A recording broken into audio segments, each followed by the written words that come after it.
ഭഗവാൻ ശ്രീകൃഷ്ണന്റെ ജീവിതത്തിലെ 14 വർഷ ജീവിതം, കൃഷ്ണൻ 14 വർഷം മധുരയിലും വൃന്ദാവനത്തിലുമൊക്കെ ആയിട്ട്, മധുരയിൽ പ്രസവിച്ചു എന്നേയുള്ളൂ, ബാക്കി ഗോകുലത്തിലും വൃന്ദാവനത്തിലും ജീവിച്ചു.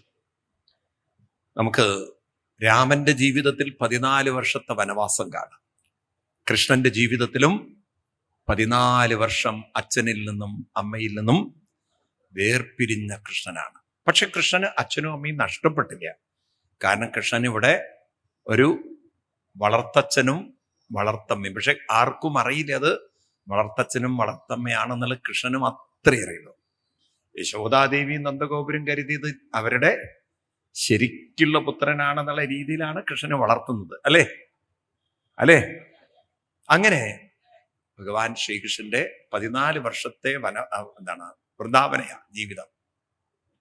അങ്ങനെ നിൽക്കുമ്പോഴാണ് നാരദ മഹർഷി കംസനെ കാണാൻ വീണ്ടും വരുന്നത്. പണ്ട് കണ്ടപ്പോഴാണ് കുഴപ്പമായത്, അല്ലേ? അന്നാ 8ന്റെ കാര്യം പറഞ്ഞിട്ട് കുഴപ്പത്തിലായതാണ്.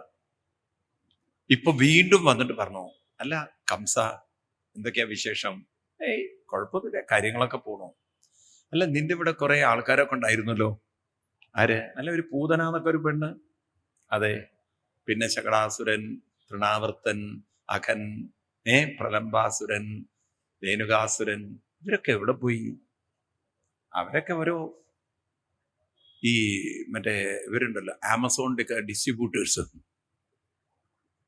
ഫീൽഡിൽ പോകുന്നവര്. കംസൻ വിചാരിച്ചു ഇവരൊക്കെ ഫീൽഡ് വർക്ക് ചെയ്തുകൊണ്ടിരിക്കുകയെന്ന്. ആര്? ഈ പറഞ്ഞ ടീമൊക്കെ കംസന്റെ ഫീൽഡ് വർക്ക് ചെയ്യുന്നവരാണ് ഈ ടീമൊക്കെ. അപ്പൊ അവരൊക്കെ അവരവരുടെ തൊഴിൽ ചെയ്തുകൊണ്ടിരിക്കണു. നീ ഒരു പൊട്ടനാണ് കേട്ടോ കംസ. അവര് ഫീൽഡിൽ നിന്ന് ഔട്ടായിരിക്കുന്നു എന്ന് പറഞ്ഞാൽ കൃഷ്ണൻ അവരെയൊക്കെ കാലന്നൂർക്ക് പറഞ്ഞയച്ചു. ഏതൂർക്ക്? എവിടേക്ക് പറഞ്ഞയച്ചു? കാലന്നൂര്. അതേതാ സ്ഥലം? പെരുമ്പാവൂരിന് അപ്പുറത്താണോ? സ്ഥലം പിടിപ്പിച്ചു. അപ്പൊ തൻ്റെ ആളുകളൊന്നും ഭൂമിയിൽ ഇനി ജീവിച്ചിരിക്കില്ല, അവരൊക്കെ പോയി എന്ന് കേട്ടതും കംസൻ അങ്ങോട്ട് ഉറഞ്ഞു തുള്ളിയില്ലേ. ആരിവരെയൊക്കെ പറഞ്ഞയച്ചു? നിനക്ക് വല്ലതും അറിയോ? വൃന്ദാവനത്തിലെ കൃഷ്ണൻ, അതാണ് നിന്റെ അന്തകൻ. ഈ വസുദേവര് നിന്നെ പറ്റിച്ചു. അന്ന് പ്രസവിച്ചിട്ട് അവിടെ കൊണ്ടാക്കി ഇതൊക്കെ കൂട്ടിക്കൊടുത്തു. ആര്? നാരദര്. കലി പിടിച്ച ആ കംസൻ വസുദേവരെയും ദേവകിയും പിടിച്ച് ജയിലിൽ കൊണ്ടുപോയിട്ടു. എന്നിട്ട് കൃഷ്ണനെ കൊല്ലാൻ വാളക്കൂരിയപ്പം നാരദര് പറഞ്ഞു, അങ്ങോട്ട് ചെല്ലേ വേണ്ട, പോയവർക്കൊന്നും തല ഉണ്ടായിരുന്നില്ല, നിന്റെ തലയും തെറിച്ചു പോവും. കൃഷ്ണൻ അത്ര ശക്തനാണ്. പിന്നെ എന്താ വഴി? ഇവിടെ വല്ല ഉത്സവം സംഘടിപ്പിക്കുക, കൃഷ്ണനെ വിളിച്ചു വരുത്തുക, ഇവിടെ വെച്ച് കൃഷ്ണനെ തട്ടിക്കളയാം, അതിനുവേണ്ടി ഒരുങ്ങിക്കൊള്ളൂ. അങ്ങനെ കംസന് കൃഷ്ണനെ തട്ടാനുള്ള വഴി ആരാ പറഞ്ഞു കൊടുക്കേണ്ടത്? നാരദര്. കംസൻ ഒരു ഉത്സവം സംഘടിപ്പിച്ചു. അതിന്റെ പേരാണ് ധനുർയാഗം. അവിടെ വെച്ച് മല്ലയുദ്ധത്തിൽ വെച്ച് കൃഷ്ണനെ കൊല്ലാൻ 2 മല്ലന്മാർക്ക് പരിശീലനം കൊടുത്തു. അവരുടെ പേരാണ് മുഷ്ടികനും ചാണൂരനും. എന്നിട്ടും ഇവർക്ക് പറ്റിയിട്ടില്ലെങ്കിലോ എന്നുള്ളൊരു സംശയത്തിന് കുവലയാപീഠം എന്നൊരു ആനയൊരുക്കി. ഇങ്ങനെയൊക്കെ കൃഷ്ണനെ കൊല്ലാൻ കംസൻ എല്ലാ സെറ്റിങ്സും ചെയ്ത് അവിടുന്ന് കൃഷ്ണനെ വരുത്താൻ കൃഷ്ണന്റെ തന്നെ ബന്ധുവായ അക്രൂരരെ പറഞ്ഞയച്ചു. അക്രൂരര് വൃന്ദാവനത്തിലെത്തി. അക്രൂരര് പറഞ്ഞു, കൃഷ്ണനോട് പറഞ്ഞു, അമ്മാവനൊരു യാഗം നടത്തുന്നുണ്ട്, അങ്ങോട്ട് ചെല്ലാൻ പറഞ്ഞു. കൃഷ്ണൻ ചോദിച്ചു, ഏത് യാഗാണ് അക്രൂരരെ? പറഞ്ഞു, അവിടെ ധനുർയാഗമാണ്. പറഞ്ഞു, അത് ശരി, അവിടെ ധനുർയാഗം തന്നെയാണല്ലേ? അപ്പൊ കൃഷ്ണന്റെ മുഖത്തേക്ക് നോക്കിയപ്പോ കൃഷ്ണൻ പറഞ്ഞു, നമുക്കത് ശരിക്കും ഒരു യാഗമാക്കി മാറ്റിക്കളയാം. അതൊരു യാഗം തന്നെയാക്കി മാറ്റിക്കളയാം. അപ്പോ കംസൻ അക്രൂരൻ കൃഷ്ണന്റെ കണ്ണിലേക്ക് നോക്കി, നമുക്ക് പോവാം. കൃഷ്ണൻ തീരുമാനിച്ചു. അങ്ങനെ എല്ലാവരും ചേർന്ന് വൃന്ദാവനത്തിൽ നിന്നും മധുരയിലേക്ക് പോവുകയാണ്. അങ്ങനെ മധുരയിൽ നിന്ന് പോകുമ്പം പാവം ഗോപികമാർക്ക് ഇനി ഒരിക്കലും കൃഷ്ണനെ അടുത്ത് കാണാൻ പറ്റില്ല. കാരണം കൃഷ്ണൻ ഇനി വൃന്ദാവനത്തിൽ നിന്നും കൃഷ്ണൻ മധുരയിലേക്ക് പോയതിന് ശേഷം പിന്നൊരിക്കലും കൃഷ്ണന് വൃന്ദാവനത്തിലേക്ക് വരാനും പറ്റിയിട്ടില്ല. അങ്ങനെ കൃഷ്ണൻ പോകുന്ന വഴിക്ക് കൃഷ്ണൻ അക്രൂരർ പറഞ്ഞു, സന്ധ്യയായി, എനിക്കൊന്ന് മുങ്ങിക്കുളിക്കണമെന്ന്. കളഞ്ഞത് മുങ്ങിക്കുളിക്കാൻ വേണ്ടി പോയതാണ്. അപ്പൊ നോക്കുമ്പോണ്ട് വെള്ളത്തിൽ കൃഷ്ണനും. എങ്ങനെ കൃഷ്ണൻ ഇവിടെ വന്നു? വേഗം പൊങ്ങി ആ രഥത്തിലേക്ക് നോക്കുമ്പോൾ കൃഷ്ണൻ അവിടെയുണ്ട്. ഇതെങ്ങനെ ഡബിൾ കൃഷ്ണൻ വന്നത്? കണ്ണൊക്കെ ചിമ്മി വീണ്ടും മുങ്ങി. പിന്നെ ആ വെള്ളത്തിൽ കാണുന്നത് അനന്തന്റെ മുകളിൽ കിടക്കുന്ന നാരായണൻ. പിന്നെ അക്രൂരൻ വിറച്ചിട്ടാ വരുന്നത്. പിന്നെ അവിടുന്ന് ആ ഉത്തമോത്തമ ശ്ലോക നാരായണ നമോസ്തുതേ എന്നും പറഞ്ഞ് കൃഷ്ണനെ അങ്ങോട്ട് സ്തുതിക്കും. അതൊക്കെ കഴിഞ്ഞ് അവര് കംസന്റെ മധുരയിലെത്തി താമസിക്കാനൊക്കെ ഉള്ള ഇടം ഒരുക്കിയിട്ടുണ്ട്. കൃഷ്ണനും മറ്റും പറഞ്ഞു, നന്ദഗോപുരമൊക്കെ പോയിട്ടുണ്ട്, ഞങ്ങളൊന്ന് പട്ടണം കണ്ടിട്ട് വരാം. ടൗണിൽ വന്നതല്ലേ കുട്ടികൾ ആദ്യമായിട്ട്. അപ്പൊ ടൗണൊക്കെ ഒന്ന് കറങ്ങാൻ മോഹമുണ്ടാവില്ലേ? ഒന്നൊരു റൗണ്ടൊക്കെ അടിച്ചിട്ട് വരാൻ ഇവര് ടൗണ് കാണാൻ പുറപ്പെട്ടു. അപ്പൊ പോകുന്ന സമയത്ത് കൃഷ്ണനൊരു വിചാരം, ഉടുത്തിരിക്കുന്ന വസ്ത്രമൊക്കെ ഈ ചാണകവും ഈ മണ്ണിന്റെ പൊടിയൊക്കെ ഉള്ള വസ്ത്രം, ഇതൊക്കെ ഒന്ന് നല്ല വസ്ത്രം എവിടെയാ കിട്ടുക? അപ്പോഴാണ് കംസന്റെ നല്ല വസ്ത്രമൊക്കെ അലക്കി തേച്ചൊരുത്തം കൊണ്ടുപോകണം. അവനോട് എടോ ഒരു കയ്യൊക്കെ അടിച്ചു. അവൻ ആ വസ്ത്രം അങ്ങോട്ട് താന്ന് ചോദിച്ചു, നിങ്ങൾ ആരാണെന്ന്. ഞാൻ ആരാണെന്നോ? എൻ്റെ അമ്മാവന്റെ ഡ്രസ്സ് അങ്ങോട്ട് താന്ന്. അധികാരത്തിൽ കൃഷ്ണൻ പറഞ്ഞു. ഇവൻ എന്ത് ചെയ്തെച്ചാൽ കൃഷ്ണന്റെ നേരെ കൈ ഓങ്ങി കൃഷ്ണനെ ചീത്ത വിളിച്ചു. കാട്ടുന്ന് കുറെ വർഗം വന്നിരിക്കുന്നു, രാജാവിന്റെ വസ്ത്രം മേടിക്കാൻ നിങ്ങൾക്ക് ഞാൻ ശിക്ഷയാണ് വാങ്ങിച്ചു തരാൻ പോകുന്നത്. കൃഷ്ണൻ വിചാരിച്ചു അത്രയൊന്നും പോണ്ടെന്ന്. അവന്റെ തലയ്ക്ക് ഒറ്റ അടി വെച്ചു കൊടുത്തു. അവനതാ കിടക്കണു. അവിടെ നിന്ന് ആ വസ്ത്രമൊക്കെ എടുത്ത് അപ്പോഴേക്കൊരു തയ്യൽക്കാരൻ അതൊക്കെ വെട്ടി പാകത്തിലാക്കി കൊടുത്തു കൃഷ്ണനെ. എല്ലാവരും നല്ല പുത്തൻ വസ്ത്രമൊക്കെ ഇട്ട് അവിടുന്ന് പോകുമ്പോണ്ട് ഒരു മാല ഉണ്ടാക്കുന്നവൻ കൃഷ്ണനൊരു മാലയും കൊടുത്തു. അപ്പൊ കൃഷ്ണനൊരു തോന്നൽ, ചന്ദനം കൂടി കിട്ടിയത് നന്നായിരുന്നു, പൊട്ടൊക്കെ കിട്ടിയത് നന്നായിരുന്നു. എവിടെന്നാ കിട്ടുകയെന്ന് വിചാരിക്കുമ്പോഴാണ് കൂനിയായിട്ടുള്ള ഒരു പെണ്ണ് കംസനുള്ള കുറിക്കൂട്ടുകളും കൊണ്ട് പോവുമായിരുന്നു അത്രേ. അവളുടെ അടുത്ത് എന്നിട്ട് പറഞ്ഞു, സുന്ദരീ തിരി കുറിക്കൂട്ട് തരുമെന്ന്. അവൾ അവിടെ തരിച്ചു നിന്ന് പോയിന്ന്. കാരണം ഇന്നു വരെ എല്ലാവരും കൂനി എന്നാ വിളിച്ചത്. ആ 3 വളവുള്ള ഒരുത്തി ആരും എന്ത് വിളിക്കില്ല. 3 വളവുള്ള ഒരു പെണ്ണിനെ നോക്കിയിട്ട് സുന്ദരി എന്ന് വിളിക്കുവോ? ആരെങ്കിലും പൊതുവേ വിളിക്കുവോ? വിളിക്കില്ല. ഈ കൂനിയായിട്ടുള്ള കുബ്ജ കൃഷ്ണനെ കണ്ടില്ല, കാണാനും പറ്റില്ല, തല കുനിച്ചിട്ടാണ്. സുന്ദര, നിനക്കല്ലാതെ പിന്നെ ഞാൻ ആർക്കാ കുറിക്കൂട്ട് തരികയെന്ന്. അങ്ങനെ കൃഷ്ണന് ആ കുറിക്കൂട്ടൊക്കെ കാണിച്ചു കൊടുത്തു. കൃഷ്ണൻ അതൊക്കെ തൊട്ടു. അപ്പൊ കൃഷ്ണനൊരു മനസ്സിലൊരു തോന്നൽ, ഇവളുടെ ശരീരത്തിനെ വളവുള്ളൂ, മനസ്സിനില്ല. പൊതുവെ ആളുകൾക്ക് ശരീരത്തിന്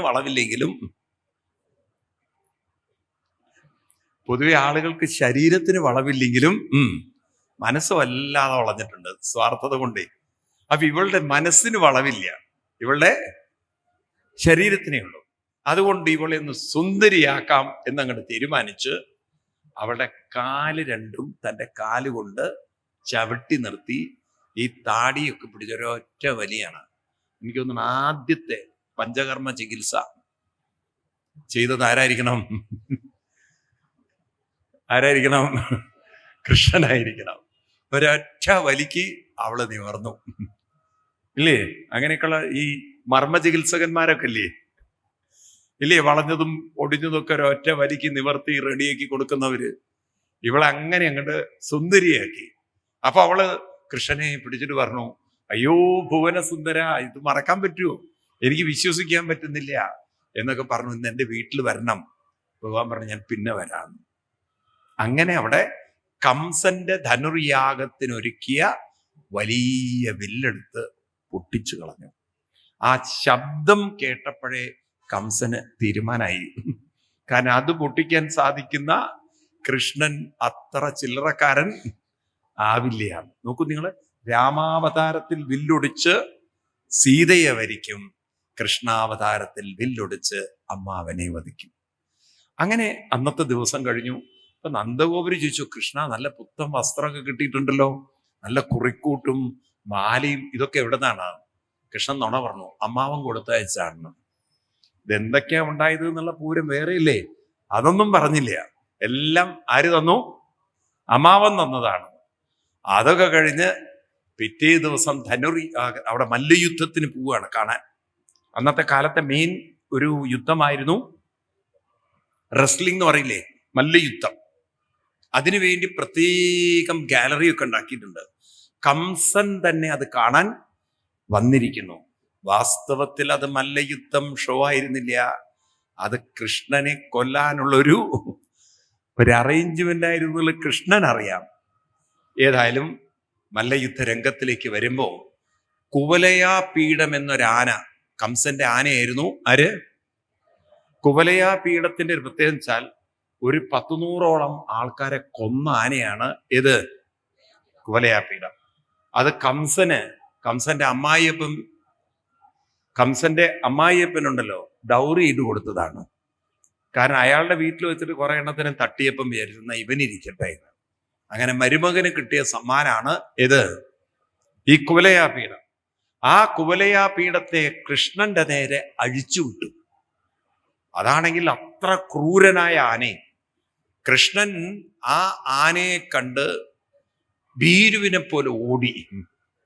ആന കൃഷ്ണന്റെ പിന്നാലെയും. അങ്ങനെ കൃഷ്ണനും ആനയും തമ്മിൽ കുറെ ഓട്ടം നടത്തി. കൃഷ്ണന്റെ ഓട്ടം എങ്ങനെയാ വെച്ചാൽ, ആന കൃഷ്ണനെ ചുറ്റുന്ന സമയത്ത് കൃഷ്ണൻ കാലിൻ്റെ ഇടയിൽ കൂടെ അപ്പുറത്തേക്ക് പോകും, ഇത് തിരിയുമ്പോഴേക്കും ഇപ്പുറത്തേക്ക് വരും. ആന കറങ്ങി കറങ്ങി കറങ്ങി കറങ്ങി അതിന് കുറച്ച് കഴിഞ്ഞപ്പം ആനയ്ക്ക് തല ചുറ്റാൻ തുടങ്ങി. ആനയ്ക്ക് ആകെ ഭ്രാന്ത് പിടിക്കാൻ തുടങ്ങി. ആന തളർന്നു എന്ന് കണ്ടതും പിന്നെ അതിൻ്റെ മസ്തകത്തിൽ തൂങ്ങി അതിൻ്റെ കൊമ്പ് വലിച്ചിളക്കി ഇളക്കി ഇളക്കി ഇളക്കി ഇളക്കി അതിനെ അങ്ങോട്ട് മസ്തകത്തിൽ അടിച്ച്, അതിനെ ആനക്കൊമ്പ് കൊണ്ട് അടിച്ച് അതിനെ കൊന്നു. അതിൻ്റെ കൊമ്പ് ഇളക്കിയെടുത്തു എന്നാണ്. ആനയുടെ കൊമ്പ് കിളക്കല് നിസ്സാരാണോ? ഇത് കണ്ടപ്പോ തന്നെ ഇടിക്കാൻ വന്ന 2 എണ്ണം കുറെ ദൂരത്തേക്കാണ് ഓടിയത്, മല്ലൻ മുഷ്ടികനും ചാണൂരനും. ഈ 2 കൊമ്പും ഓരോരുത്തരെടുത്ത് അവരാ രംഗവേദിയിലേക്ക് വരുന്നൊരു കാഴ്ചയുണ്ട്. ഇത് കണ്ടിട്ട് വ്യാസഭഗവാൻ എഴുതി വെച്ചിരിക്കുകയാണ്, മല്ലാനാമശനിർണാം നരവരം സ്ത്രീണം സ്മരോ മൂർത്തിമൻ ഗോപാനം അസതോ ഗോപാനം സുജനോ അസതോ മല്ലാനം മല്ലാനം. ഈ ശ്ലോകം വരുന്നത് 10-ാം സ്കന്ധത്തില് 43-ാമത് അധ്യായം, 43-ാമത് അധ്യായത്തില് 43-ൽ 17. മല്ലാനാമശരണം നരവരോ സ്ത്രീണം സ്മരോ മൂർത്തിമൻ.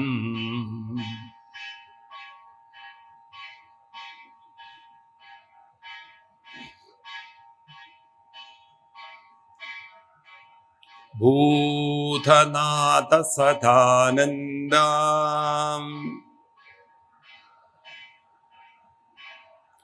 സർവഭൂതദയാപരാ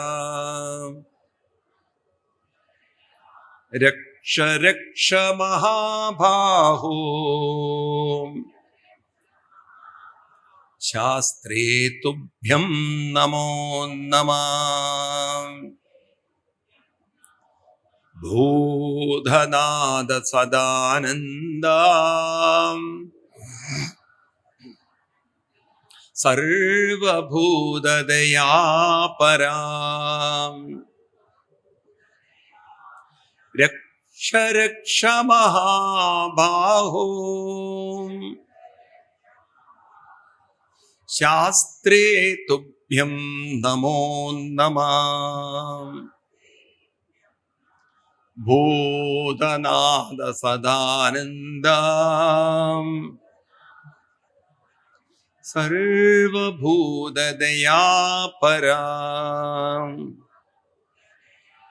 രക്ഷ രക്ഷ മഹാബാഹോ ശാസ്ത്രേ തുഭ്യം നമോ നമഃ. ഇവിടെ 43-17 ശ്ലോകത്തിൽ ആ വ്യാസഭഗവാൻ പാടുന്നു. മല്ലാലാം ശരേന്ദ്രണാം നരവര സ്ത്രീണം സ്മരോ മൂർത്തിമൻ ഗോപാനം സദനോ സതോ ക്ഷിതിഭുജം ശാസ്താ സപിത്രോ ശിശു മൃത്യുർഭോജപദേ വിരാടവിദുഷം സത്തത്വം പരം യോഗിനം വൃഷ്ണീനം പരദേവദേതി വിദിതോ രംഗം ഗദ സാഗ്രത്.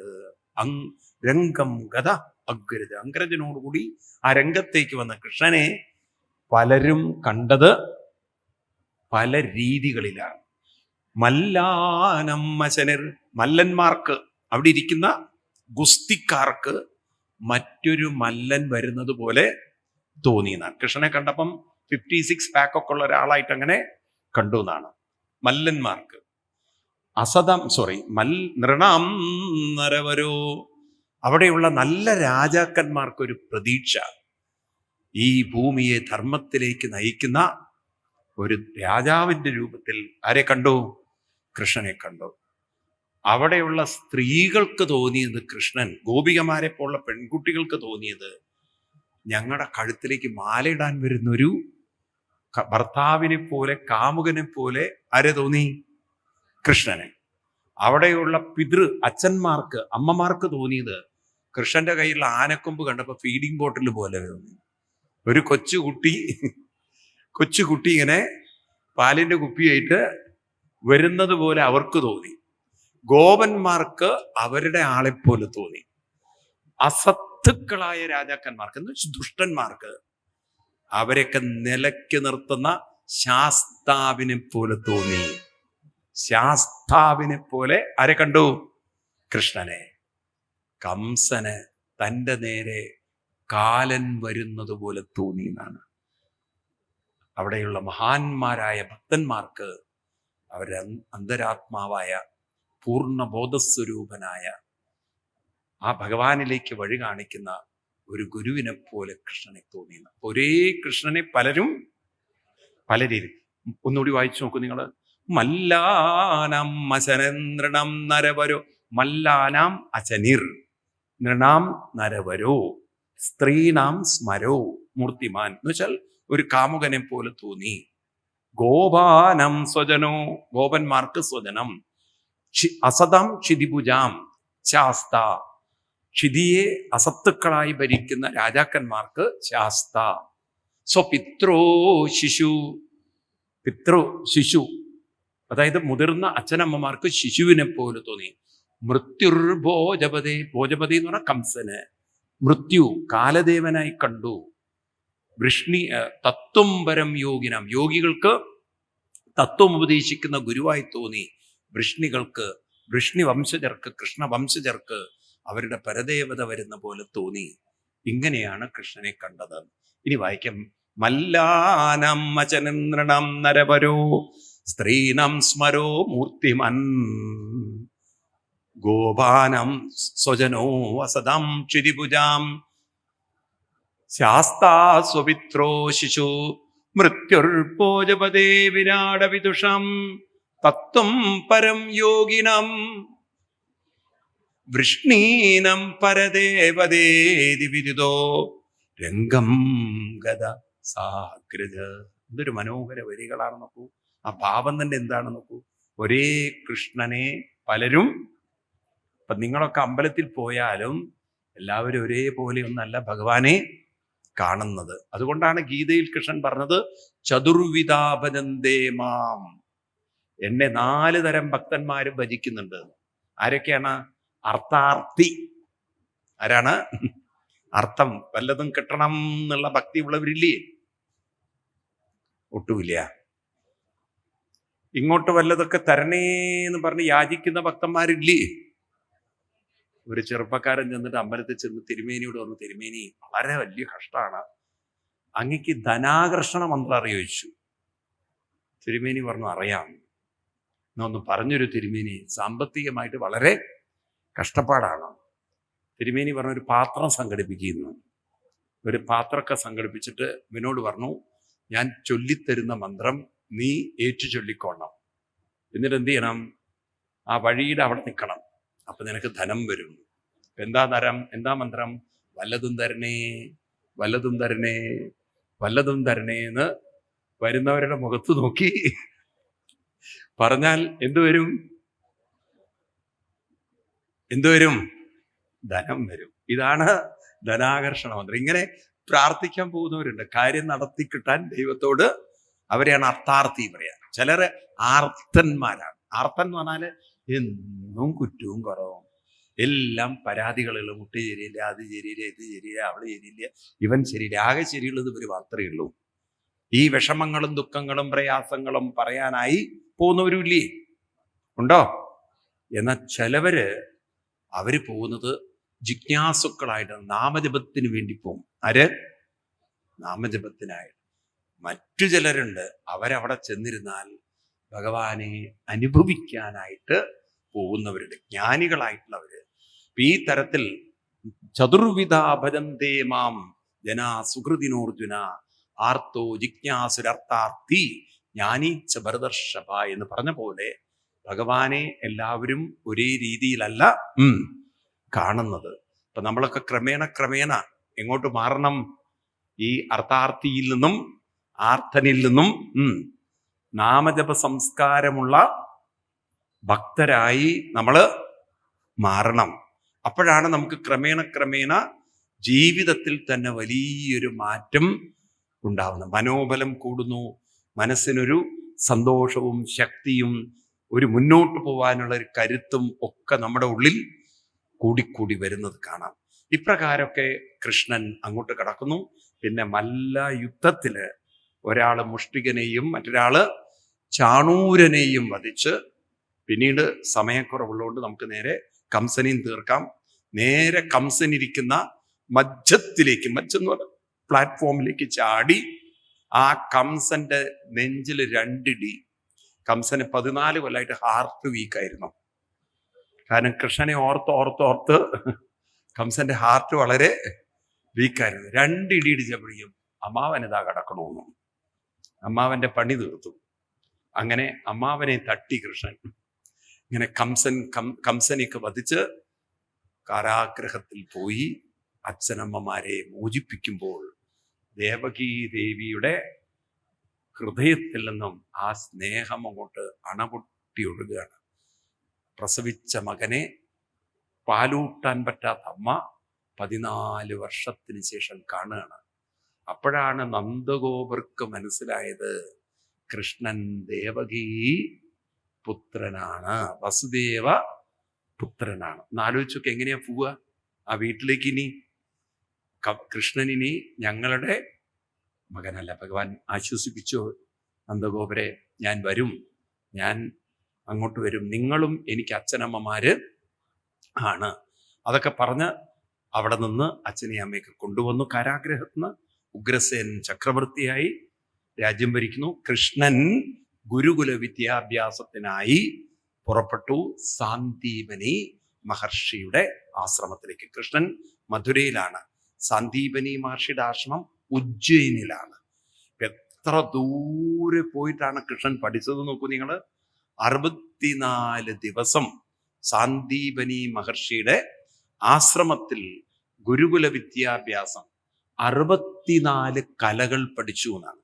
എന്ന് വെച്ചാൽ 64 തൊഴിലുകൾ കൃഷ്ണൻ അവിടുന്ന് പരിശീലിച്ച് നേടി. അങ്ങനെയാണ് 5 കുതിരകളെ കൂട്ടിയ തേരോടിക്കാനൊക്കെ ആര് പഠിക്കുന്നത്?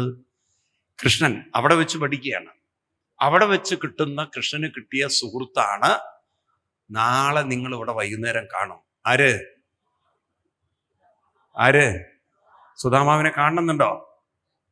കാണുന്നുണ്ടെങ്കിലേ പറയാൻ പറ്റുള്ളൂ. കാണുന്നുണ്ടോ? നാളെ വൈകുന്നേരം ആര് വരും? സുധാമാവ്. കൃഷ്ണന്റെ കൂടെ 64 ദിവസം ഗുരുകുലത്തിലുണ്ടായിരുന്ന സുധാമാവ്. അതൊക്കെ കഴിഞ്ഞ് കൃഷ്ണൻ തിരിച്ച് മധുരയിലേക്ക് പോയി. അവിടെ വെച്ച് കൃഷ്ണന് കിട്ടുന്ന മറ്റൊരു സുഹൃത്താണ് ജീവിതം തന്നെ കൃഷ്ണനിൽ സമർപ്പിച്ച, കൃഷ്ണൻ ഉടുത്ത് മാറ്റുന്ന വസ്ത്രം വിഴുപ്പെടുത്ത് ഉടുക്കുന്ന, കൃഷ്ണൻ കഴിച്ച പാത്രത്തിൽ, എച്ചിൽ പാത്രത്തിൽ കഴിക്കുന്ന, കൃഷ്ണൻ ഉപയോഗിച്ച വിരിയും പുതപ്പും ഉപയോഗിക്കുന്ന, കൃഷ്ണനിൽ അത്രമാത്രം താതാത്മ്യപ്പെട്ട് ജീവിക്കുന്ന ഒരാള്. അദ്ദേഹത്തിന്റെ പേരായിരുന്നു ഉദ്ധവൻ.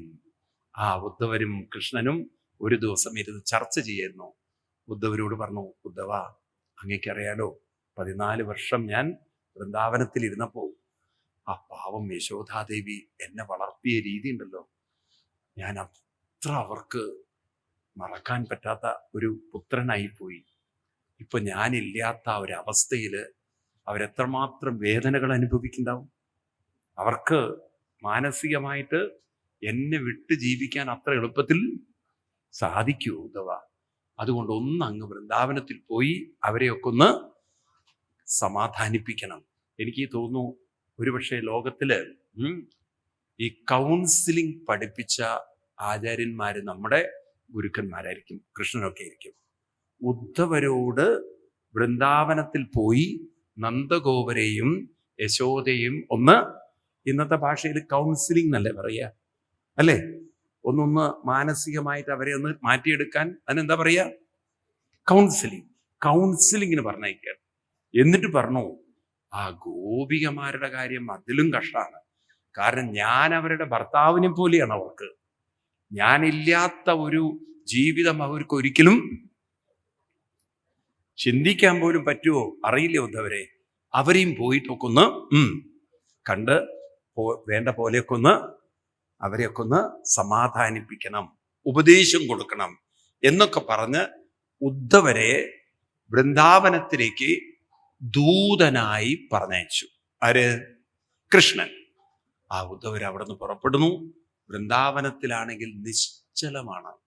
കൃഷ്ണനുള്ള സമയത്തുള്ള ഊർജവും സന്തോഷവും അവിടെ ഇല്ല. കാരണം കൃഷ്ണൻ അങ്ങനെ ചാടി ഓടി മറഞ്ഞു നടന്ന ആളായിരുന്നു. ആ ഒരു ശൂന്യത ഉദ്ധവർക്ക് മനസ്സിലായി. നേരെ നന്ദഗോപരുടെയും യശോദാദേവിയുടെയും ഗൃഹത്തിലേക്ക് എത്തിയപ്പോ അവിടെയാണെങ്കിലോ കൃഷ്ണൻ അങ്ങോട്ട് പോയതോടുകൂടി, ബലരാമനൊക്കെ പോയതോടുകൂടി വീട് അങ്ങോട്ട് ശൂന്യമായതുപോലെ.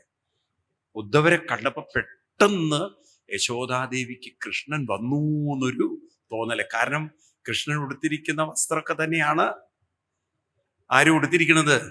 ഉദ്ധവര് കണ്ടപ്പം ഏറെക്കുറെ നിറവ് തന്നെയാണ്. കൃഷ്ണനും കറുത്തിട്ടായിരുന്നു, ഉദ്ധവരും കറുത്തിട്ടാണ്. ഏതായാലും പെട്ടെന്ന് കാണുമ്പോൾ തോന്നിയില്ല.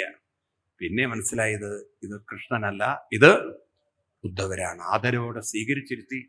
അപ്പൊ ഉദ്ധവർ ചോദിച്ചു, എന്തൊക്കെയാണ് ഇവിടുത്തെ കാര്യങ്ങളൊക്കെ ചോദിച്ചപ്പോഴേക്കും അങ്ങോട്ട് കരയാൻ തുടങ്ങി.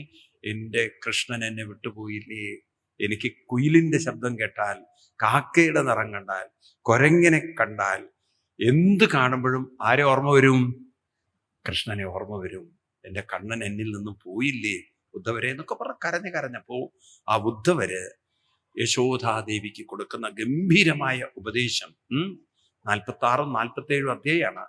അവിടെ പറയുന്ന ഒരു വരി ഇതാണ്. ഇത് നമുക്ക് ആവശ്യമാണ്. പറയാണ്, മാഗിത്യതം മഹാഭാഗം ദൃക്ഷത കൃഷ്ണമന്തികേ അന്തർകൃതി സഭൂതാനം ആസ്തേ ജ്യോതിരവൈദസീം നഹ്യാസ്തി ന പ്രിയം കശ്ചിൽ ന പ്രിയാവസ്തുമാനിനാം ന ഉത്തമോ നാഥമോ നാഭി സമാനസ്യാ സമോഭിവാം ന മാതാൻ ന പിതാൻ തസ്യ ന ഭാര്യാൻ ന സുദാദയാം ആത്മീയോ ന പരശ്യാഭി ന ദേഹോ ജന്മ ഏവച. പറയുന്നത് എന്താണ്? പറയുന്നത് മാ ഖിദ്യതം, മാ ഖേദം, മാ ഖേദം, ഖേദം വേണ്ട. ദൃക്ഷത കൃഷ്ണമന്തികേ, കൃഷ്ണം അന്തികേ ദൃക്ഷ്യ. എവിടെ കാണണം? എവിടെയാ കൃഷ്ണനെ കാണാൻ പറയുന്നത്? കൃഷ്ണൻ പോയി എന്നും പറഞ്ഞ് കരയരുത്. എവിടെ കാണുന്ന? അന്തർഹൃതി. എവിടെയാണ്? എവിടെയാണ് അന്തർഹൃതി? മനസ്സിലാവില്ലേ? കൃഷ്ണനെ എവിടെ കാണാൻ പറയുന്നത്? ഉള്ളിലാണ്. ഏത് രൂപത്തിൽ? നിങ്ങളുടെ ഓരോരുത്തരുടെയും അന്തരാത്മാവിന്റെ രൂപത്തിൽ ആരുണ്ട്? ഉറക്കെ പറയൂ. അപ്പൊ നമ്മൾ എപ്പോഴും ഓർക്കണം, കൃഷ്ണൻ ഏത് രൂപത്തിലുണ്ട്? അന്തരാത്മാ. നേരത്തെ പറഞ്ഞില്ലേ, നഖലു കൂപ്പിക നന്ദനോപവൻ അഖിലദേഹിനാം അന്തരാത്മതൃ. ഏത് രൂപത്തിൽ? അന്തരാത്മരൂപത്തിൽ കൃഷ്ണനുണ്ട്. ഇത് ഉദ്ധവരങ്ങോട്ട് പറഞ്ഞുറപ്പിക്കുകയാണ്. അതുകൊണ്ട് കൃഷ്ണൻ പോയി എന്നും പറഞ്ഞ സമയം കളയരുത്. കരഞ്ഞിരിക്കാനല്ല ജീവിതം, ഉള്ളിലുള്ള കൃഷ്ണനിലേക്ക് മനസ്സിനെ ഉണർത്തണം.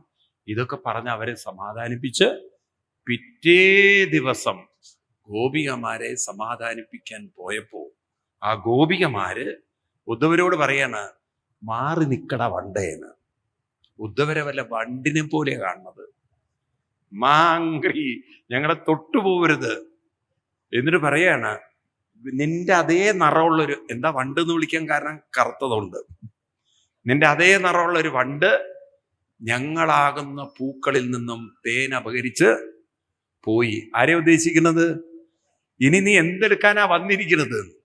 ഉദ്ധവര് ഞെട്ടിപ്പോയി. ഇതെന്താ എന്നെ വണ്ട് എന്നൊക്കെ വിളിക്കുന്നത്? എന്നോട് ഇങ്ങനെയൊക്കെ പറയുന്നത്? എന്നിട്ട് പറഞ്ഞു, ഉദ്ധവരെ, അങ്ങ് വന്നപ്പോ ഞങ്ങൾക്ക് തോന്നി പണ്ടൊരു അക്രൂരൻ വന്നിട്ട് കൃഷ്ണനെ കൊണ്ടുപോയി. ഇത് ഏത് ക്രൂരനാ വന്നിരിക്കുന്നത് എന്ന്.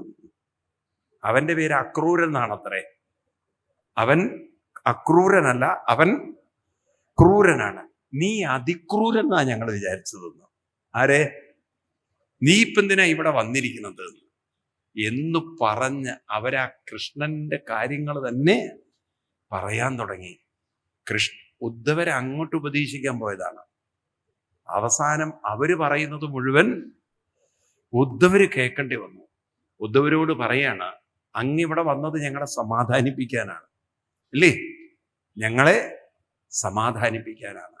പക്ഷേ ഉദ്ധവ, ഒരു കാര്യം അങ്ങ് മനസ്സിലാക്കണം, കൃഷ്ണനല്ലാത്തതായ ഒരു ചിന്തയും ഞങ്ങളുടെ ഉള്ളിൽ ഇല്ല. അത്രയും ഞങ്ങളുടെ മനസ്സ് ഏതിലായിരിക്കുന്നത്? അങ്ങ് കൃഷ്ണനെ കുറിച്ച് പറയാനല്ലേ വന്നത്? ഞങ്ങളുടെ ഉള്ളിൽ എപ്പോഴും എന്തേ ഉള്ളൂ? കൃഷ്ണന്റെ വിചാരമേ ഉള്ളൂ. പുനഃസ്മാരയന്തി നന്ദഗോപസുതം. വീണ്ടും വീണ്ടും ഞങ്ങൾക്ക് കൃഷ്ണനെ തന്നെ സ്മരണ വരുന്നുള്ളൂ. അതുകൊണ്ട് ഉദ്ധവരെ, അങ്ങ് ഞങ്ങളോട് കൃഷ്ണനെ കുറിച്ചൊന്നും പറയേണ്ടതില്ല. കാരണം കൃഷ്ണൻ ഞങ്ങളുടെ ഉള്ളിൽ ഉണ്ട്. ഒരു മണിക്കൂറുകളോളം ഉദ്ധവർക്ക് കൃഷ്ണനെ കുറിച്ച് ആ ഗോപികമാരങ്ങോട്ട് പറഞ്ഞു കൊടുത്തപ്പോൾ ഉദ്ധവർ ആ ഭക്തിയിൽ അങ്ങനെ മുഴുകി ലയിച്ചു പോകും. ആ ഉദ്ധവര് കൈകൂപ്പിക്കൊണ്ട് പറയാണ്, ഇത്രയും ഭക്തിയിൽ നിറഞ്ഞു നിൽക്കുന്ന ഗോപികമാരെ പോലെ ഒരു മനസ്സുള്ള ആളുകൾ ഈ ഭൂമിയിൽ ഉണ്ടാവൂ സംശയമാണ്. അത്രയും കൃഷ്ണസ്മരണയിൽ മനസ്സുറപ്പിച്ചവരായിരുന്നു ആര്? ഗോപികമാര്. ഉദ്ധവർ അവിടെ നിന്ന് ഒരു പ്രാർത്ഥന നടത്തുന്നുണ്ട്. എന്താ അറിയോ? ഇനിയൊരു ജന്മം കിട്ടുകയാണെങ്കിൽ, ഇനിയൊരു ജന്മം ജനിക്കേണ്ടി വരികയാണെങ്കിൽ എനിക്ക് എന്ത് ജന്മം വേണമെന്നറിയോ? നമ്മളൊക്കെ പറയുക, ഇനിയൊരു ജന്മം കിട്ടുകയാണെങ്കിൽ നല്ല ജന്മം മതി എന്നല്ലേ പറയുക, അല്ലേ? ഉദ്ധവർക്ക് എന്ത് ജന്മ വേണ്ടത്? ഉദ്ധവർക്ക് എന്ത് ജന്മ വേണ്ടത്? എവിടെയാ വേണ്ടത്? ആസാമഹോ ചരണരേണു ജുഷാമഹംസ്യൽ വൃന്ദാവനേ കിമപി കുൽമലദൗഷധീനം യാദുസ്ഥിതം സ്വജനമാര്യപദം ചഹിത്വാ ബേജുന്മുകുന്ദപദവിം ശ്രുതിഭിർവിമുഖ്യൽ.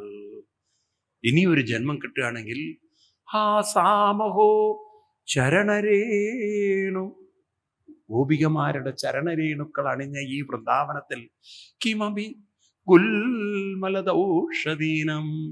ഒരു പുൽക്കൊടിയായി ജനിച്ചാൽ എൻ്റെ ജന്മം സഫലമായി, ധന്യമായി. കാരണം യാദുസ്ഥിതം സ്വജനമാര്യപദം ചയിത്വ. കുടുംബജീവിതത്തിന്റെ സകല ചിന്തകളും മനസ്സിൽ നിന്ന് മാറ്റിവെച്ച്, പറയുമ്പം പല പ്രാരബ്ധങ്ങളിലൂടെയും കടന്നു പോകുന്ന ഈ ഗോപികമാര് ആ ചിന്തകൾ മാറ്റിവെച്ച് മുകുന്ദ പദവിം, മനസ്സെവിടെയാണ്? മുകുന്ദനിൽ ഉറപ്പിച്ചിരിക്കുന്ന ഈ ഗോപികമാരുടെ ഭക്തിക്ക് തുല്യമായ ഒരു ഭക്തി ലോകത്തിൽ ഇല്ല. കൃഷ്ണന്റെ അടുത്ത് നിന്ന് വരുന്ന ഉദ്ധവർക്ക് കൃഷ്ണന്റെ കൂടെയല്ല ജന്മം വേണ്ടത്. ആരുടെ കൂടെയാണ്? ഈ ഗോപികമാരുടെ. കാരണം ഗോപികമാര് കൃഷ്ണനെ കൊണ്ടു നടക്കുന്നത് എവിടെയാണ്? നാമജപത്തിൽ മുഴുകിക്കൊണ്ട് ഉള്ളിലാണ്. ഗോപികമാര് രാവിലെ എണീറ്റാൽ ചൊല്ലുന്നൊരു മന്ത്രം ഉണ്ടത്രേ. ആ ദിവസം മുഴുവൻ ചൊല്ലുന്നൊരു മന്ത്രം. ഏതാണ് ആ മന്ത്രം? ഗോവിന്ദ ദാമോദര മാധവിത്തി, ഗോവിന്ദ ദാമോദര മാധവിത്തി, ഗോവിന്ദ ദാമോദര മാധവിത്തി, ഗോവിന്ദ ദാമോദര മാധവിത്തി. ഗോപികമാരുടെ മന്ത്രം അതായിരുന്നു. ഏതായിരുന്നു ഗോപികമാര് ചൊല്ലിയ മന്ത്രം?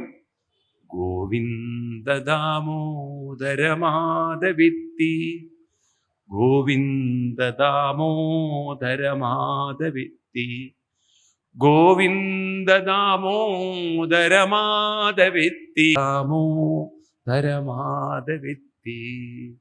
ഇതാണ് ആരുടെ മന്ത്രം? ഗോപികമാരുടെ മന്ത്രം. ഇതിലങ്ങനെ മുഴുകി ജീവിച്ച ആ ഗോപികമാരുടെ കാൽ പതിഞ്ഞ മണ്ണെടുത്ത് ആ ഉദ്ധവർ എന്ത് ചെയ്തു അറിയോ? ശിരസ്സിലിട്ടുകൊണ്ട് പറയാണ്, ഈ മണ്ണെങ്കിലും എനിക്ക് അങ്ങനെ ഒരു ഭക്തി തരട്ടെ എന്ന്. ആരുടെ ഭക്തി? എല്ലാം മറന്ന് കൃഷ്ണ നാമത്തിൽ അങ്ങനെ മുഴുകാൻ സാധിക്കുന്ന ഭക്തി ആര് തരട്ടെ?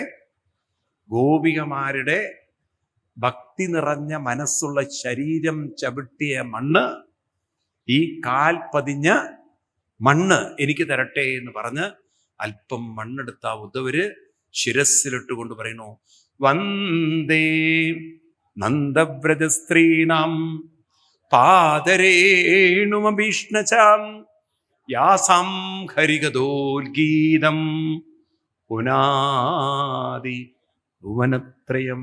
എന്നെല്ലാരും ചൊല്ലണേ. വന്ദേ നന്ദവ്രജസ്ത്രീണാം. നിങ്ങൾ കുഴക്കട്ട കഴിച്ചിട്ടാണോ വന്നത്? തൊണ്ട അടഞ്ഞിരിക്കുന്നു, ഉറക്കച്ചൊല്ലോ. വന്ദേ നന്ദവ്രജസ്ത്രീണാം പാദരേണുമഭീഷ്ണശാം യാസാം ഹരികഥോൽഗീതം പുനാതിഭുവനത്രയം.